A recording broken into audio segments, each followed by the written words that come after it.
Video में आपको बताएंगे। इमरजेंसी के समय ज्यादातर लोगों ने इंदिरा और संजय के आगे घुटने टेक दिए, क्योंकि उस वक्त देश में पावर के यही दो सेंटर्स थे। कई तो कालीन की माफिक उनके पैरों में बिछ गए थे। इंदिरा और संजय की जो ये बेरोक टोक ताकत थी, उसके सामने जहां अच्छा छोड़ गए, वहीं केरल का एक पादरी अड़ गया। उसने सजा की परवाह नहीं की, जेल जाने से नहीं डरा, वो भी तब जब सरकार की आलोचना का मतलब एक अपराध था, संगीन अपराध था। सरकार के खिलाफ लिखने या बोलने वालों को जेल भेजा जा रहा था। इन पादरी का नाम था जोहानन मारथोमा मेट्रोपॉलिटन। ये मारथोमा चर्च के सरदार थे उन दिनों। कहते हैं कि जोहानन बड़े लिबरल टाइप के इंसान थे। उन्हें इमरजेंसी लगने से बड़ी तकलीफ हुई, तो उन्होंने इंदिरा गांधी को एक चिट्ठी लिखी। और क्या चिट्ठी लिखी? कड़ी निंदा की। जितनी कड़ी होनी चाहिए उतनी कड़ी।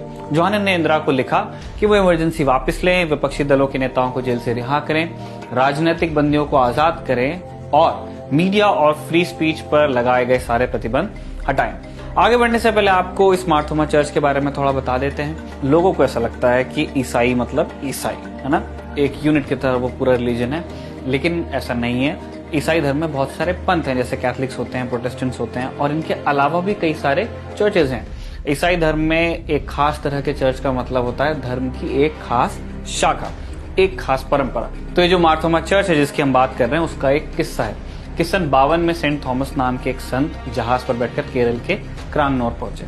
वो अलेक्जेंड्रिया से आए थे, जो कि इजिप्ट में है। उन्होंने 7 जगहों पर चर्च बनाया। यहां से ईसाई धर्म की जो शाखा निकली उसको मलंकारा चर्च कहते हैं। बाद में एक बार क्या हुआ कि फारस के एक बिशप को पुर्तगालियों ने पकड़कर जेल में डाल दिया और बाद में उन बिशप की मौत हो गई। इस घटना से नाराज होकर मलंकारा चर्च के करीब 2000 ईसाइयों ने बहुत पहले ऐलान किया कि वो रोम से अलग हैं। इसका मतलब ईसाइयों के धर्म की सबसे पवित्र माने जाने वाली जगह से उनका कोई नाता नहीं है। यहीं से निकला मारथोमा चर्च। अब लौटते हैं वापस हमारे इमरजेंसी वाले किस्से पर, जोहानन की चिट्ठी पर। इमरजेंसी के दौरान इंदिरा के विरोधियों से ज्यादा जमात उनके चाटुकारों और उनके चमचों की थी। जोहानन की चिट्ठी पर खूब बवाल मचा।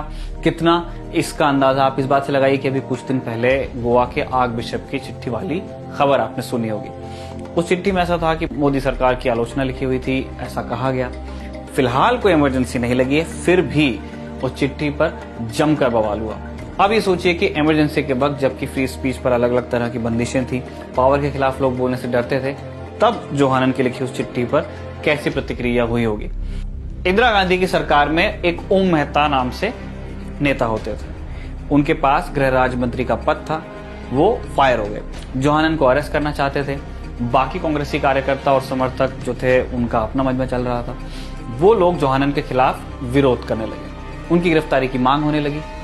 उस समय लेकिन केरल के मुख्यमंत्री हुआ करते थे चेलात अच्युता मेनन। लगातार 2 बार सीएम रहे थे, कम्युनिस्ट पार्टी ऑफ इंडिया यानी कि सीपीआई से ताल्लुक रखते थे। उन्होंने जोहानन को अरेस्ट करने का विरोध किया। कहा कि कोई सवाल ही नहीं पैदा होता उनके अरेस्ट का। मुख्यमंत्री बोले तो उनकी कैबिनेट भी बोली और आखिरकार जोहानन को जेल नहीं जाना पड़ा। इंदिरा गांधी एक ताकतवर नेता थी और इमरजेंसी उनकी ताकत का पीक था। इस दौरान एक धर्मगुरु, एक पादरी ने उनके खिलाफ खड़े होने की हिम्मत दिखाई और उन्हें कुछ ज़हीन लोगों का साथ भी मिला। ऐसा रोज रोज नहीं होता है। हम देशों के इतिहास में ऐसे बहुत कम उदाहरण देखते हैं और इसीलिए ये किस्सा हमने इस वीडियो के जरिए आप तक पहुंचाया। और इस तरह के और किस्से आप देखना चाहते हैं तो हमारे फेसबुक पेज को लाइक कीजिए, हमारे यूट्यूब चैनल को सब्सक्राइब कीजिए और हमारी वेबसाइट यानी कि www.thelalantop.com पर आते रहिए। बहुत बहुत शुक्रिया।